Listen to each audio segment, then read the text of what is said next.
Baik, selamat siang Bapak-Bapak dan Ibu-Ibu. Assalamualaikum warahmatullahi wabarakatuh. Waalaikumsalam warahmatullahi Waalaikumsalam warahmatullahi wabarakatuh. Ya, terima kasih atas kehadiran Bapak-Bapak dan Ibu-Ibu sekalian. Pertama-tama, perkenalkan, nama saya Daniel Sauran, STRT dari Instansi Dinas Pertanian Kabupaten Mamasa, penempatan BPP Kecamatan Sesena Padang, dan di sini juga hadir rekan-rekan kita, Bapak dan Ibu. Ada Pak Zainuddin, ada Pak Widedi Wahyudin, ada Ibu Silviana, dan Ibu Andi Sulfiana Abu Darwis. Pada kesempatan kali ini, kita akan membahas tentang salah satu nilai yang terkandung di dalam nilai-nilai dasar ASN, yaitu nilai kompeten. Jadi sebelum kita membahas lebih lanjut, saya persilahkan kepada Ibu Silviana untuk memaparkan sedikit materi yang akan kita bahas pada saat ini. Kepada Ibu Silviana saya persilahkan. Baik, terima kasih kesempatan yang diberikan kepada saya. Saya akan membawakan materi tentang kompeten. Kompetensi merupakan perpaduan aspek pengetahuan, keterampilan, dan sikap yang terindikasi dalam kemampuan dan perilaku seseorang sesuai tuntutan pekerjaan. Adapun prinsip pengembangan kompetensi ASN yaitu 1. Upaya peningkatan kompetensi yang dilakukan organisasi maupun individu melalui proses perencanaan, pelaksanaan, dan evaluasi sesuai dengan kebutuhan organisasi dan pegawai. Yang kedua, setiap ASN memiliki hak dan kesempatan untuk mengembangkan kompetensi. Dan yang ketiga, diarahkan pada pengembangan kompetensi sesuai kebutuhan jabatan. Yang keempat, pengembangan kompetensi sebagai salah satu dasar dalam pengangkatan jabatan dan pengembangan karir. Pengembangan kompetensi dapat dilakukan dengan 3 cara, yaitu 1. Mandiri oleh internal instansi pemerintah yang bersangkutan. Yang kedua, cara yang kedua yaitu bersama dengan instansi pemerintah yang lainnya yang memiliki akreditasi untuk melaksanakan pengembangan kompetensi. Dan yang ketiga yaitu bersama dengan lembaga pengembangan kompetensi yang independen. Demikian pemaparan materi dari saya. Saya kembalikan ke moderator. Terima kasih Bu atas waktunya yang telah memaparkan materi. Dan selanjutnya saya berikan kesempatan kepada Ibu Andi Sulfiana Abu Darwis untuk memaparkan materinya juga. Kepada Ibu Sulfiana saya persilakan. Baik, terima kasih atas kesempatan yang telah diberikan oleh moderator. Di sini saya akan menjelaskan 2 hal. Yang pertama yaitu kompetensi ASN dan panduan perilaku kompeten. Di mana dalam kompetensi ASN terdiri dari 3. Yang pertama yaitu kompetensi teknis, kompetensi manajerial, dan kompetensi sosial kultural. Di mana kompetensi teknis yang diukur dari tingkat dan spesialisasi pendidikan, pelatihan teknis fungsional, dan pengalaman bekerja serta teknis. Kemudian, pada kompetensi manajerial yang diukur dari tingkat pendidikan, pelatihan struktural atau manajemen, dan pengalaman kepemimpinan. Dan yang terakhir yaitu kompetensi sosial kultural diukur dari pengalaman kerja berkaitan dengan masyarakat majemuk dalam hal agama, suku, dan budaya sehingga memiliki wawasan kebangsaan. Selanjutnya yaitu panduan perilaku kompeten, di mana pada panduan perilaku kompeten yang pertama yaitu meningkatkan kompetensi diri untuk menjawab tantangan yang selalu berubah, di mana kita sebagai seorang ASN harus selalu siap untuk menghadapi tantangan atau perubahan pada lingkungan kerja. Sebagai contoh, kita sebagai seorang penyuluh mengikuti pelatihan atau uji kompetensi di bidang penyuluhan untuk meningkatkan kualitas diri sebagai seorang ASN di bidang penyuluhan pertanian. Kemudian yaitu membantu orang lain belajar, di mana kita sebagai seorang ASN selalu siap untuk membantu sesama yang membutuhkan bantuan, seperti rekan kerja, atau dalam hal ini sebagai seorang penyuluh pertanian, kita selalu siap untuk memberikan pertolongan kepada petani sebagai salah satu contoh untuk membantu petani dalam meningkatkan usaha tani yang dimiliki.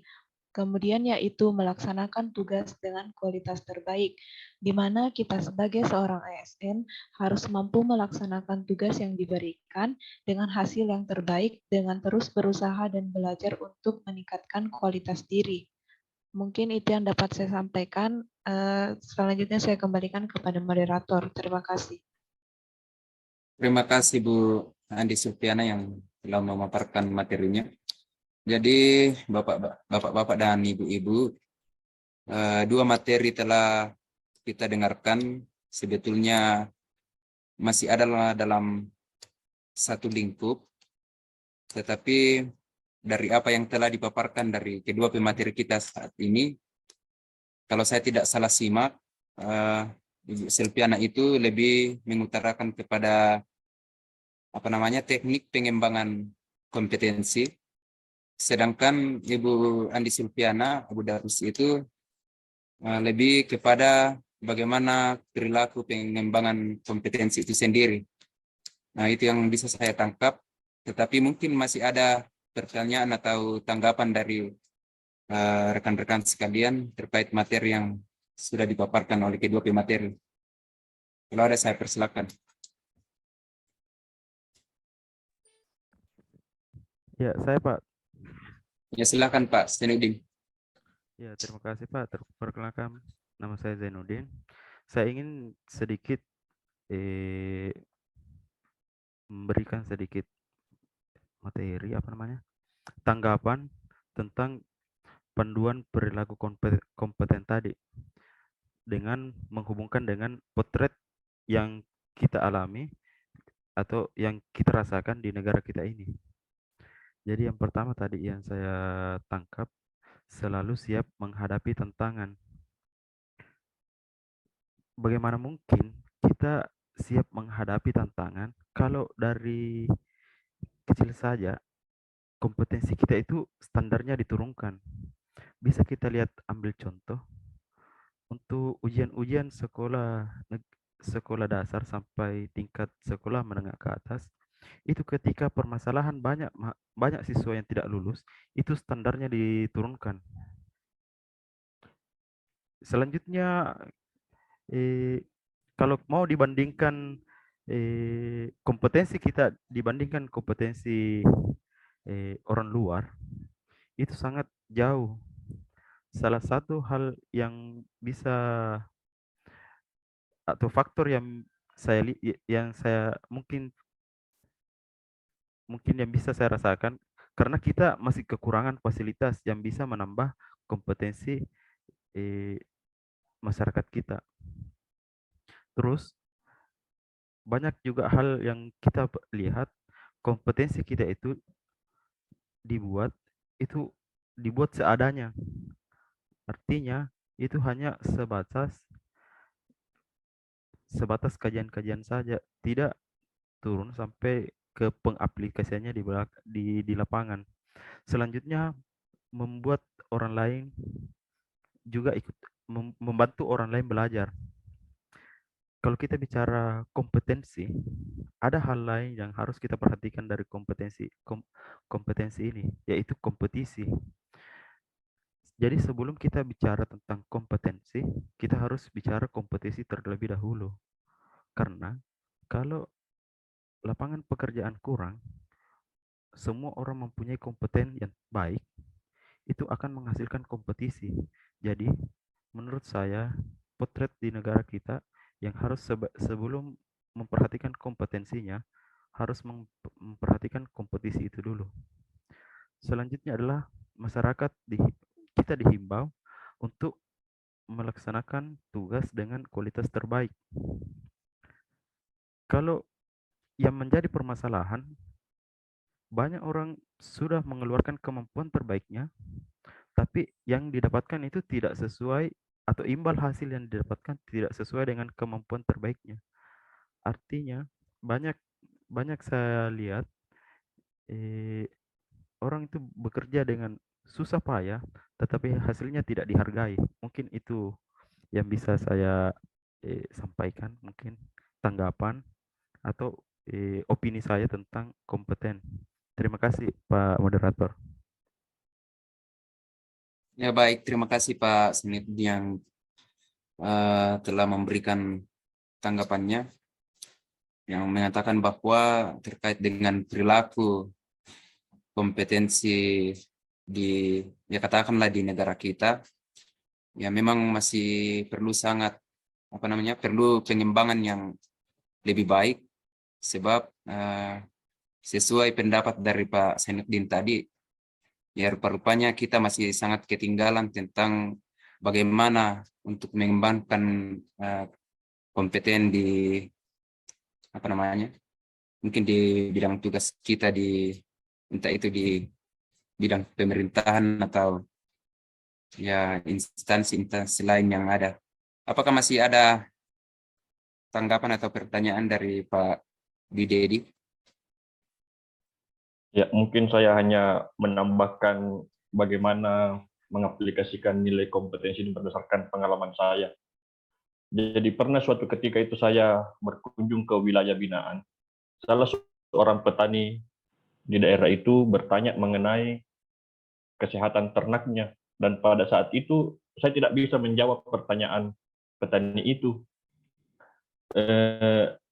Kejadian itu menjadi pengingat bagi saya bahwa setiap seorang asisten itu harus memang betul-betul mengetahui apa kau miliki dan apa kompetensi jabatan yang harus kita penuhi. Yang saya mau katakan adalah ada beberapa langkah untuk meningkatkan kompetensi kita. Misalkan yang seperti tadi mulai dari pengalaman, yang kedua mengikuti seminar-seminar, dan tentu saja melalui pendidikan formal.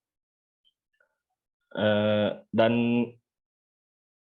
pertanyaan selanjutnya adalah bagaimana cara kita mengetahui sampai di mana kompetensi kita. Ya, salah satu caranya adalah dengan mengevaluasi diri kita. Apakah ada terjadi kesenjangan antara kompetensi yang kita miliki dengan kompetensi yang dibutuhkan pada posisi dan jabatan kita sekarang ini. Ya, mungkin itu yang bisa saya tambahkan. Saya kembalikan ke moderator.